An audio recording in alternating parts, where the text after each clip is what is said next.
We're on Daf Yomi Beis, towards the bottom of the Gemara. Amar Rav Yitzchak bar Yosef, Amar Rav Yechanan. So we said yesterday that on the sinner's mincha, there's an Isser Deraisa of putting oil, and an Isser Deraisa of putting honey. So the question is, how much? So it says the Gemara, Nasan Mashuhu Shemen, even if you put a Mashuhu, a drip of oil, Al Gabi Kezayis Mincha, then it's puzzle. You need an interesting combination. It's got to be a mashahu of shemen, even a mashu, but it has to be a kazayis of the carbon. So if I put a mashahu of shemen on a mashahu of the mincha, it's not possible.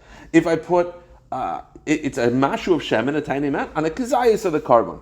So where does this come from, this dichotomy of a tiny amount of oil to a large amount of the flour? So it says the Gemara, my taima, because the pasuk says regarding the oil, lo yosim. Lo yosim means sima, a tiny bit, placing any placement, any amount. Sima kol dehu. But why does it have to be a kazayis of the mincha? Why does it have to be a kazayis of the mincha and not a tiny bit of flour? Because the pasuk says aleha. Aleha implies chashiv, a shear. So you have Yosim aleh shemen, that implies a tiny bit. Aleh implies a chashav amount. So a tiny bit of oil on a chashav amount, a kazayis of flour. That's regarding the oil. What about the frankincense? And the frankincense is the exact opposite. It has to be a chashav amount of frankincense on even a tiny bit of flour. It's the exact opposite. Says the Gemara, Nasan kazayis levayna. It has to be a kazayis of frankincense. Agabi mashu mincha. Even on a tiny bit of flour. It's the exact opposite of the shemen. But if there's a larger amount of... No, obviously, I'm saying a minimum of frankincense. But which carbon is that? this is a sinner's mincha. The Gemara says possible, then it's possible. Meaning, so by the oil, it has to be a kazayis of the carbon. But by the frankincense, it could even be a mashu of the carbon. By the oil, it could be a mashu of shemen. But by the frankincense, it has to be a kazayis of frankincense. So it's literally a mirror image of each other. Where do you get this from? So it's based on drashas. My taima, because the pasuk says regarding the frankincense, lo yitin. Lo yitin implies a nesina, something significant, a real amount of placement. Lo yitin is a chashav amount, meaning a kazayis. But a kazayis is each person's different. No, kazayis is a shir. No. That's if you're measuring with its bows, but kazayis pasha says a shir of the actual olives. So the point is, it has to be a chashav amount, meaning not a mashu, it has to be a kazayis. But why is it that it's possible even if you place it on a tiny bit of flour, when by the oil we said aleha means a kazayis of the carbon, but now it's a mashu? I'll tell you why, because it says aleha a second time. And it's a double positive becomes a negative. Anytime you have a riboy twice, the second one is going to be smaller. So the first aleha means by the oil it has to be a kazayis. But then it says aleha again. Why did you say aleha again? If it's the same shear, just don't say anything. The answer is the second one is counterintuitive. It's like a double negative becomes a positive. The double positive becomes a negative. It says the Gemara, aleha have a riboy acha riboy, ben riboy acha riboy elamayat. So therefore, it's considered a miut and yechayiv even on a tiny bit amount. This is the first version. Ikadamri, some have a different version. On the first version, if you put a small amount of oil on a kazayis mincha, it's puzzle, definitively. This version is that it was a shaila. The shaila was, Rav Yisrael bar Yosef, boy Rav Yechanan. According to this version, Rav Yechanan asked the kasha, and the kasha is, Nasan mashu shem al kazayis mincha mahu, mi ben nisin k'nesina eloi. Do we say that by the frankincense it needs to be on a kazayis, so to the oil it also has to be on a kazayis of the carbon or not? So in the first version, he was definitive that it's different. This version, it's a shaila, and teku, according to this version, it's unanswered. Now the Mishnah, the Gemara continues, Tanu Rabbanan lo yosim ala shemen v'litin ala levayna, that there's an issa deraisa of placing the oil and the frankincense on the carbon. Two different lavim. So says the Gemara, Yachol b'shnei kehanim, you might think that it has to be done by two different kehanim to be over two lavim, meaning that it has to be that if I, one kayin, put oil and frankincense on one carbon, maybe I'm only over one lav. Meaning maybe to get two sets of lashes, it has to be two separate kehanim. Talmud loymar aleha. Aleha means that we're not focused on the people, we're focused on the carbon. It doesn't matter how many kehanim do it. Any time there's oil and frankincense being placed, it's a lav. So if I do it, I'm over two lavim. If me and you do it, then we're both over. It doesn't matter. It doesn't have to be done by two kehanim. Even one kayin, because the focus is the carbon centric, not the person. Begufa shel mincha kasem medaber v'loy bekayin. It does not have to be done by two kehanim to be over two lavim. Yachol layitin kli agabi kli. The last halacha was, let's say I place the oil not in the carbon, but I place the jar of oil on the flour. So you might think that it's puzzle because technically oil was on it, but it wasn't touching it. Talmud loymar aleha begufa shel mincha kasem medaber. Aleha means that it's only puzzle and you're only over a lav if the oil actually touches the flour. If you take the container of oil and place it on the flour, that will not invalidate the carbon. All right, new Mishnah. Now, many karbanos, mincha, had two halachas. One is called hagasha, and one is called tnufa. Hagasha means that you take the mincha while it's in the kli, and you touch it to the corner of the mizbeach. It's called hagasha. It's a mitzvah that most karban minchas have. And then tnufa is you wave it. Some minchas also have tnufa. So it says in the Mishnah, yesh tu'unas hagasha, ve'in tu'unas tnufa. Some minchas require hagasha, but they do not require waving. Ve'hagasha u'tnufa, and some require both. Tnufa v'le hagasha, some require waving but not bringing close to the mizbeach, and like tnufa v'le hagasha, and some require nothing. So there's different combinations. What we're going to focus on is hagasha in today's Gemara, which is the mitzvah of placing the touching the kli sharis with the flour in it to the corner of the mizbech. Elu tu'unos hagasha v'ein tu'unos tenufa. The following karbanos require hagasha, but not waving, and this is the majority of them. The following 10: mincha soilas, which is a donated mincha; hamachvas, the machvas mincha, which is in the thin pan; marcheshes, the deep pan; hachalas, which is a donating mincha of loaves; harkikin, donating mincha of wafers; minchas kehanim, the mincha of the kehanim, which is the optional mincha that a kohen brings; minchas kohen Mashiach, the daily kohen gadol's mincha; minchas nachrim, the donation mincha of a goy; minchas nashim, the mincha that was donated by women; and minchas chayte, the sinner's mincha. All of these require hagasha. You have to place them near the mizbeach. For a second, you touch it to the mizbeach. Clink like you do like a l'chaim to the mizbeach. Now, those are the 10. Then the Gemara says, the Mishnah says, Rav Shimon disagrees. I'm sorry. Yeah, Rav Shimon disagrees. He says, no. Minchas kehanim u'minchas kohen Mashiach ein behen hagasha. He disagrees about those two. Now, what's significant about those two? Those are the only two in the list that there is no kmitza. They're entirely burnt. Rav Shimon's shita is you only have to do hagasha if part of it is burnt on the mizbeach and part of it is eaten. But if it's entirely burnt on the mizbeach, there's no hagasha. As we'll see in the Gemara, it's going to be psukim. Lefi she'ein ben kmitza, there is no kmitza, but rather they're entirely burnt. V'chol she'ein behen kmitza, ein behen hagasha. Very good. Now, 2 lines of the Gemara which we had yesterday. It's the same Gemara, and then we'll start the sugya. Amrav Papa kol heicha d'tanan eset tanan. I'm going to go with second pshat of Rashi from yesterday's daf that the Mishnah listed 10. There were 10 karbanis: minchas soilas, machvas, marcheshes, chalas, urkikin, minchas kehan, minchas Mashiach, minchas nachim, minchas chayte. 10. Says the Gemara, my Kamash Shalom, what's the chiddush? That he counted that there are 10. I know there's 10. Says the Gemara, lafukim in the Rav Shimon. It's not like Rav Shimon, because Rav Shimon adds an 11th. To Amar Rav Shimon, mechza chalas umechza rachichan yavi. Kamash Malon. Rav Shimon sheet is that if you donate 10 loaves, our Mishnah said that there's 2 types. There's loaves and there's wafers. Meaning the implication of our Mishnah that it lists these 10 is that they're separate categories. I could bring all loaves, comma, or all wafers, comma. Rav Shimon sheet is you could do a combo. So according to Rav Shimon, there's actually an 11th carbon, which is a combination. And our Mishnah doesn't hold like that. Okay. Now, from here until literally the end of the daf, and not only the end of the daf, I'm going to have to go into Samach Aleph and Aleph. I want to get to the Mishnah because it's literally one chain of thought. This is all a brisa. I don't recall a time where you had a brisa for this long. Brisas read differently than Gemaras, obviously because they're Tanoic literature. This is all one very long brisa to describe hagasha. Which karbanos need hagasha, which karbanos do not. But let me just explain what the brisa does. The brisa usually, again, it's a very long brisa, so it has a couple permutations of it.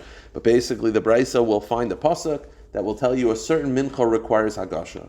Then the Gemara will ask, why do I need a pasuk for? I could have a tzara shava.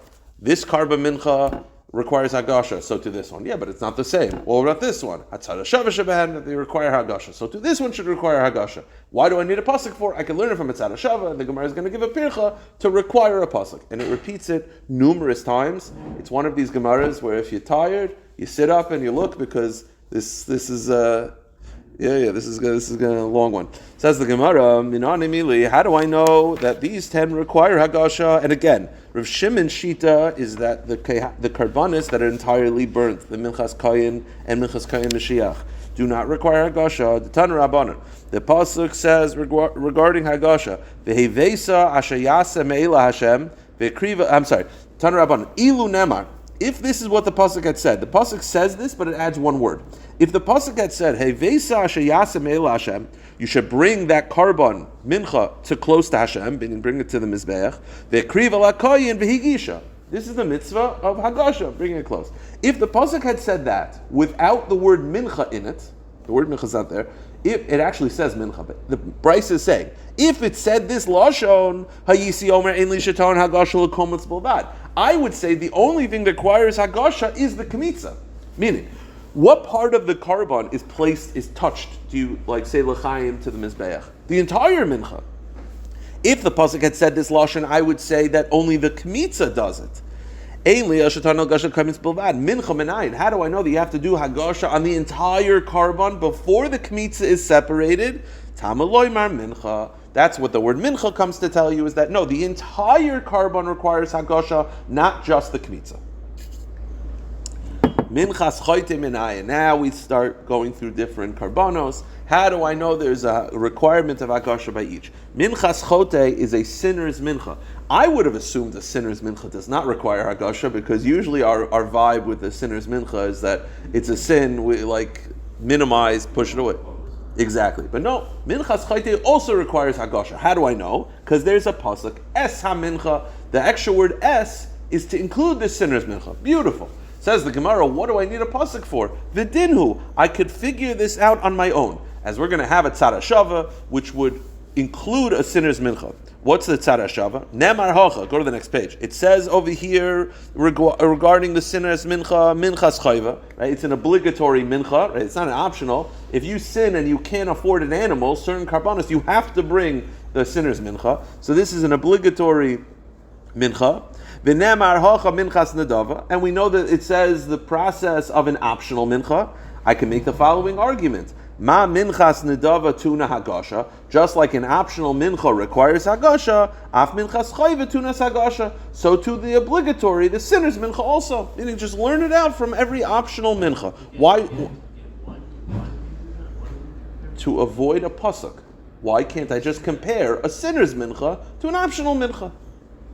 So the Gemara says, Ma'ala minchas nedava shekein tuna shem levayna. Yeah, but you can't compare the two. Why? Because the sinner's mincha does not have oil and frankincense. The other one does. So you can't compare it when it comes to hagasha, because the sinner's mincha does not have frankincense and oil. The Gemara says, well, minchas saite techiach. Yeah, but a saite's mincha is also techiach. A saite's mincha requires hagasha, and it doesn't have frankincense and oil. So you see, the frankincense and oil is not relevant. So learn the sinner's mincha from the saita's mincha. Mala mincha saita shekein tuna tenuva. Yeah, but you can't compare it to the saita's mincha, because the saita's mincha also requires tenufa, which the sinner's mincha does not. Minchas nedava techiach. Well, go back to minchas nedava.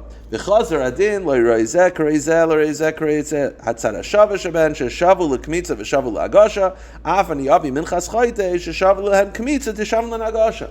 I have the sinner's mincha. I want to learn out hagasha not from a pasuk, but from a combination of a sota's mincha and an optional mincha. Tzara shava sheben. Is there all minchas that have kmitza and that have hagasha? So to this one should have hagasha. So what do I need a pasuk for? Learn it out from the tzara shava, from the mincha sote and the optional mincha. Says the Gemara, you can't. Mala tzara shava sheben shekin hochshu lavo ba'ashiri kiba'ani.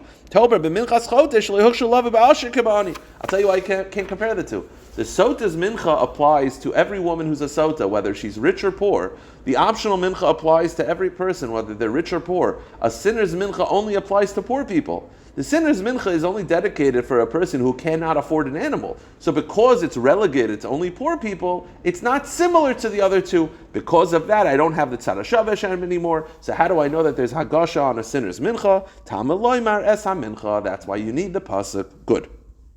The Brisa then continues with Rav Shimon. Rav Shimon Omer, v'hevesa. Rav Shimon says, v'hevesa. The pasuk says, you shall bring the mincha close. The extra v'hevesa is to tell me, l'rabos minchas ha'omer lahagasha.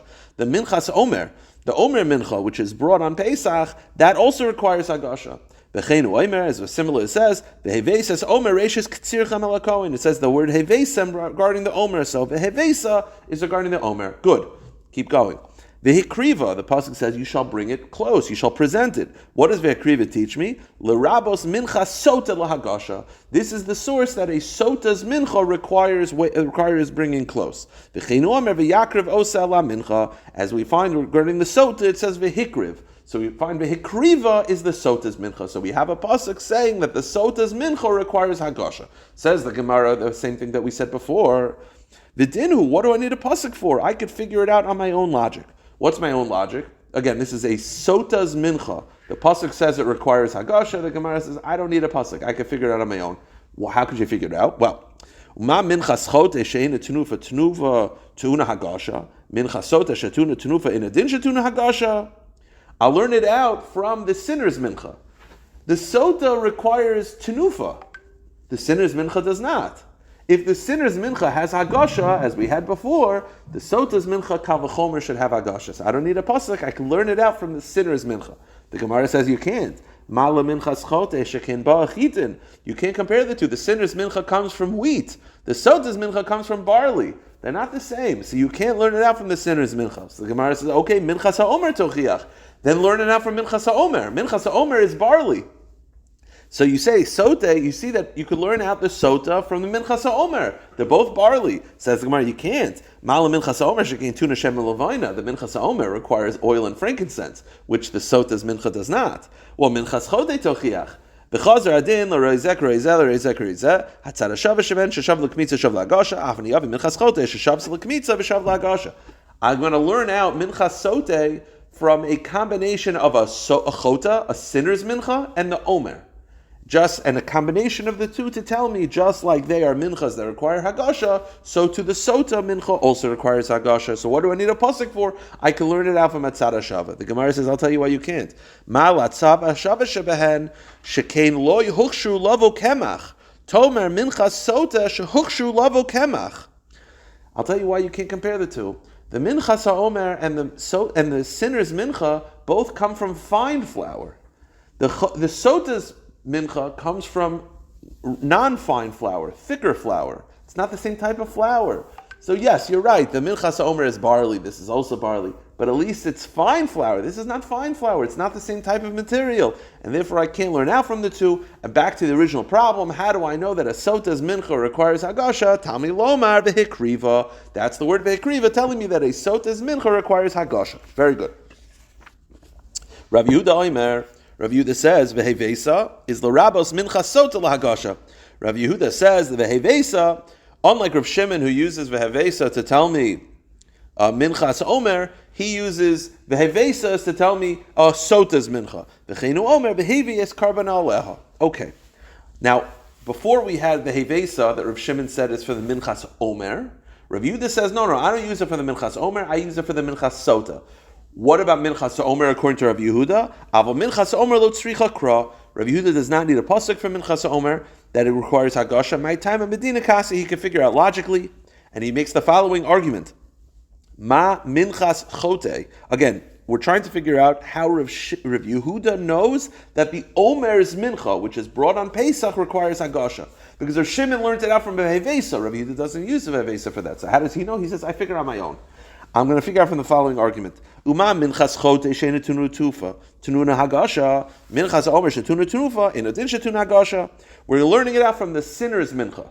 If the sinner's mincha requires hagasha, kal v'chomer the omer mincha requires hagasha as well. So the omer mincha is going to be learned out from the sinner's mincha. The Gemara says you can't. Mala minchas chote shekein ba'achitin. The omer's mincha is barley. The sinner's mincha is flour, is wheat. So you can't compare the two. Says the Gemara, okay, minchas sota tochiach. Then learn it out from the sota. Learn out the omer from the sota. You can't though. You can't compare from the sota because the sota is meant to identify whether a sin took place. That's the purpose of the mincha, as opposed to the omer, which is not to identify any sin.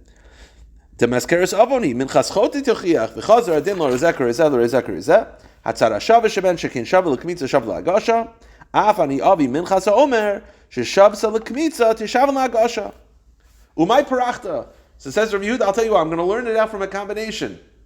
I'm going to learn that the minchas haomer requires hagasha from a combination of the sinner's mincha and the sota's mincha. Ubay parachta. And what's your question? What's your rejection of this? Meaning, I'm going to learn it out at tzara shava from a combination of sinner's mincha and sota's mincha. So the Gemara says, I'll tell you the problem.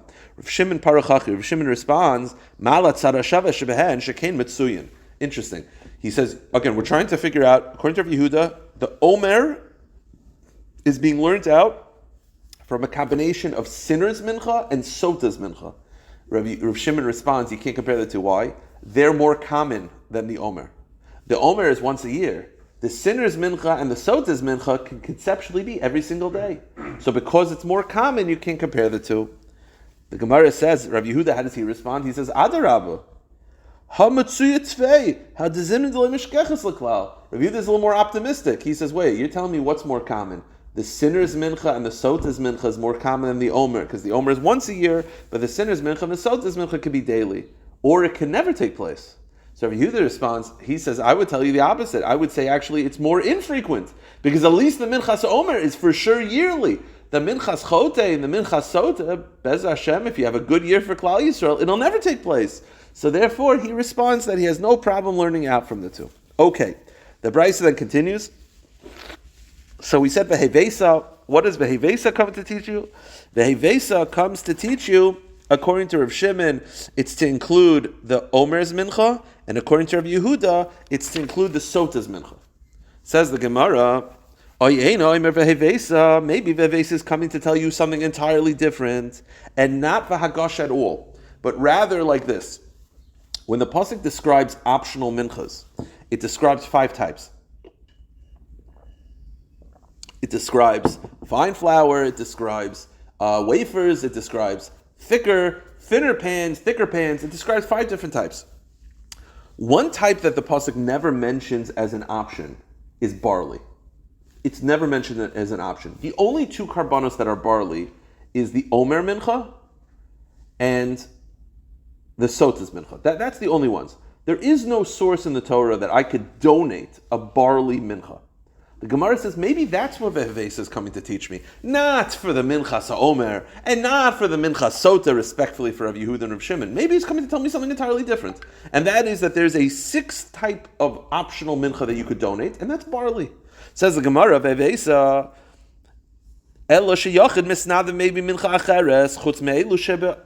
maybe it's to tell me that a yachid is able to donate barley. Vidinu. And why would I think that a yachid could donate barley? Because I'll tell you why. There is a communal carbon that's barley called the omer. So if the omer, which is communal, is barley, why can't I as an individual donate barley? Vidinu. Tzibur maybe mincha menachitin. I'm sorry. Tzibur brings from wheat, right? Shtei alechem. Umaybe mincha menasayrim chayva. There is an obligatory mincha of barley, i.e. the omer. Af yachid shemaybe mincha menachitin nedava, yavi mincha hasarim dava. It makes sense that the yachid should be able to donate the same materials that we find by the tzibur. And because the tzibur has barley, maybe the yachid should be able to donate barley as well.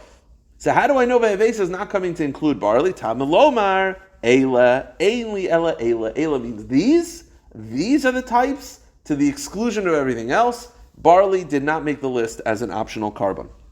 The brisa continues. This is all one brisa. Maybe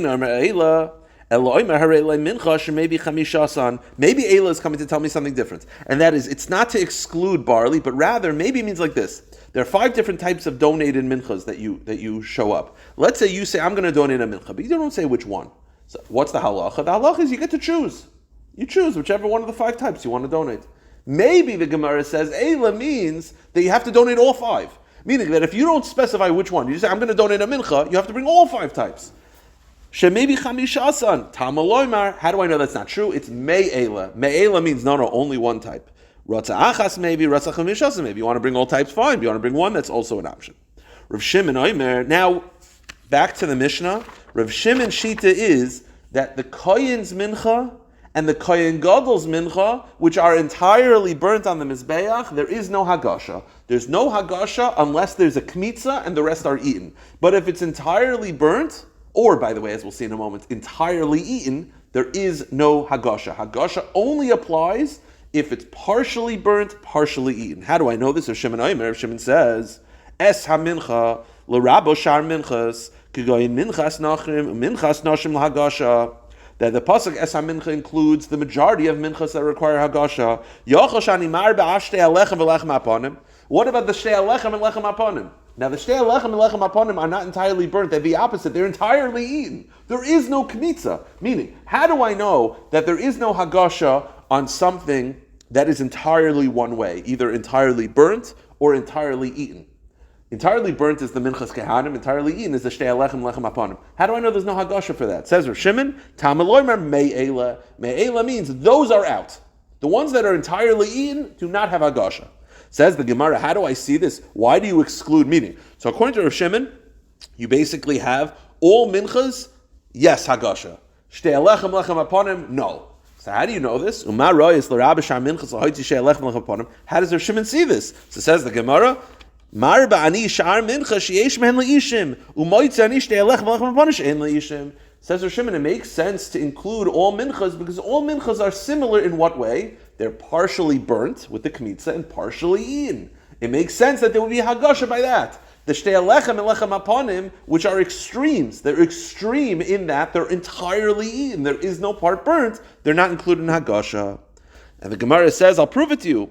V'haloi minchas nesachim kulu leishim, yachol yetun hagasha tam loimer v'hekriva. And the Gemara says, I'll prove it to you, because says Rav Shimon, the minchas nesachim, which are entirely burnt, there is no hagasha. So you see that when something is extreme, entirely burnt, or in this case, entirely eaten, there is no hagasha. How do I know that there's no hagasha by minchas nesachim which are entirely burnt? V'hekriva. V'hekriva excludes the minchas nesachim. Says the Gemara, didn't you use v'hekriva for something else? Didn't we use that for the sotas mincha? V'apikta. Didn't we use that already earlier? We used that for the sotas mincha, that there's a mitzvah of hagasha by the sotas mincha. Now you're telling me v'hekriva is to exclude the minchas nesachim. Which one is it? The answer is v'hekriva. It's from the extra hay.